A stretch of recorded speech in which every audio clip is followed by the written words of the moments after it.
If you're a parent, teacher, or school leader, and you're sick and tired of the frustration, anger, and unfair treatment of children at high risk in our public schools, then perhaps it's time for all of us to do something about it.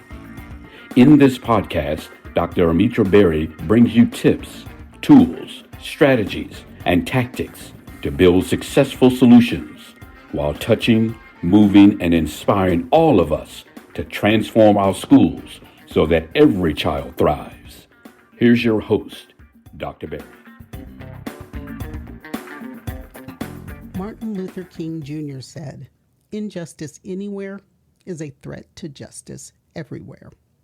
Welcome back, Equity Warriors. Thanks for tuning in. You are listening to Educational Equity for Emancipation, the podcast where I shine a light on the struggles and victories in the journey towards fairness in our school communities. Now make sure you subscribe to the show, turn on notifications, share, and smash that like button. Today I want to face a tough subject head on, and that is racial discrimination in schools. And while I'm always talking about this, today's a little bit different. So before we dive into today's story, I want to set a scene.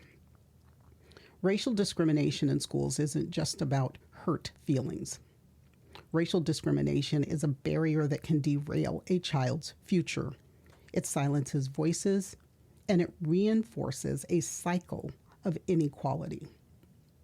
Racial discrimination is about denying students the basic right to learn and to experience school in a safe, physically and psychologically safe environment. Today's story isn't going to be easy to hear, but it's necessary. Our story begins in Horry County, South Carolina, and Horry is spelled Horry. The H is silent. Horry County, South Carolina, a mom by the name of Crystal Dozier has taken a stand for her daughter, a 17-year-old black student who is faced with racial discrimination. Now, in the lawsuit and the media, the child is referred to as NC because she is a minor, but that seems so impersonal, so I'm going to call her Jasmine. Not her real name, but it works for me. The lawsuit that was filed tells a story of exclusion, disrespect, and the struggle for dignity at a high school by the name of Green C. Floyd's High School. The lawsuit alleges that when Jasmine showed an interest in the tennis team, she was ignored, first met with silence, later with hostility by no less than the coach. The coach, a woman by the name of Webster, who happens to be white. Now, Jasmine eventually was allowed to join the team, but the discrimination didn't stop. It got worse.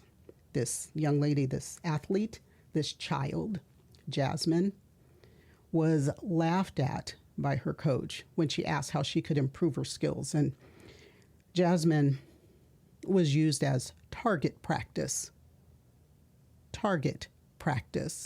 for the rest of the team. And I just want you to close your eyes and imagine being the practice of target, hitting tennis balls at a child during practice. This isn't tennis. This isn't sport.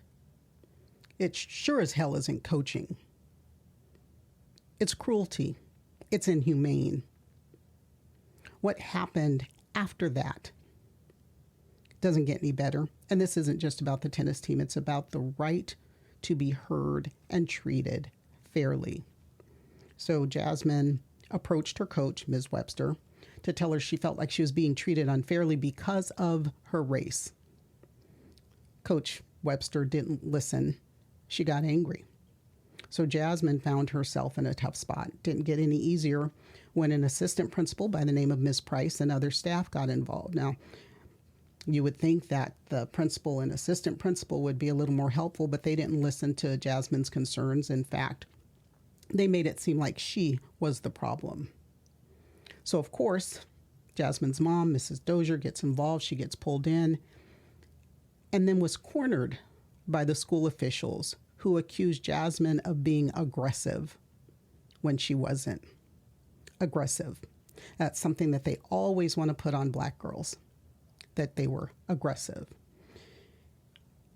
The school try to quiet them down, get the Doziers to back off. They said they didn't take complaints about race issues. Now, that doesn't make any sense at all. Now, feeling like she wasn't getting anywhere and things were actually getting worse, Jasmine quit the tennis team because the situation was just too much to handle. Keep in mind, this is a student athlete. She still has coursework to deal with. But she also had a secret weapon, this little thing called evidence. And when Mom played a recording of a meeting between Jasmine and the coach to school administrators, that assistant principal, Miss Price, who also is white, had to admit that they lied about what happened with Jasmine and offered what I'd call a little too little and far too late apology. Even after that, Jasmine was bullied at school continuously. It became so bad that eventually she had to just leave the school for good. Now, I said at the outset that this story might be hard to listen to. It's tough because it shows how sometimes even the people who are supposed to be caring for our children, the people we entrust to safeguard our children, the people we send them to school every day to provide for their education, that these people sometimes can be evil, filled with hate and racism. And it shows how important it is to stand up for yourself, even when it's hard. So I want you to remember the 3 Ds: document, document, and document.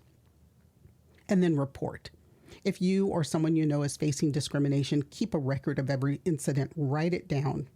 And if your mobile phone has a recording app on it, which almost every smartphone does, learn how to use it. And then report the discrimination with evidence, whether it's to school officials, district boards, civil rights organizations. Making your voice heard is the first step to change. And then know your rights. Educate yourself and your community about the rights protected under the Civil Rights Act. There are workshops, community meetings, and even social media that can be platforms for spreading awareness to support. It's time to take a stand. Get involved in your school board meetings. Know who's representing your interests. Vote for change, because when we're silent, we allow injustice to thrive. So let's be the voice for every Jasmine in every school, in every city, every state. Speak up, vote, and make a difference. No, we can't change our past, but we can shape the future. And when we come together, when we lift each other up, we create a world where every child, every student, every dreamer has a place to thrive. Thanks for joining me today. Let's turn the tide against injustice. And don't worry about the things you cannot change. Change the things you can no longer accept. I'll see you next time. That's it for today's episode of the 3E Podcast. Head over to iTunes and subscribe to the show. One lucky listener every single week that posts a review on iTunes will win a chance in a grand prize drawing to win a $25,000 value private VIP day with Dr. Berry herself. Be sure to head over to 3epodcast.com and pick up a free copy of Dr. Berry's gift. Then join us on the next episode.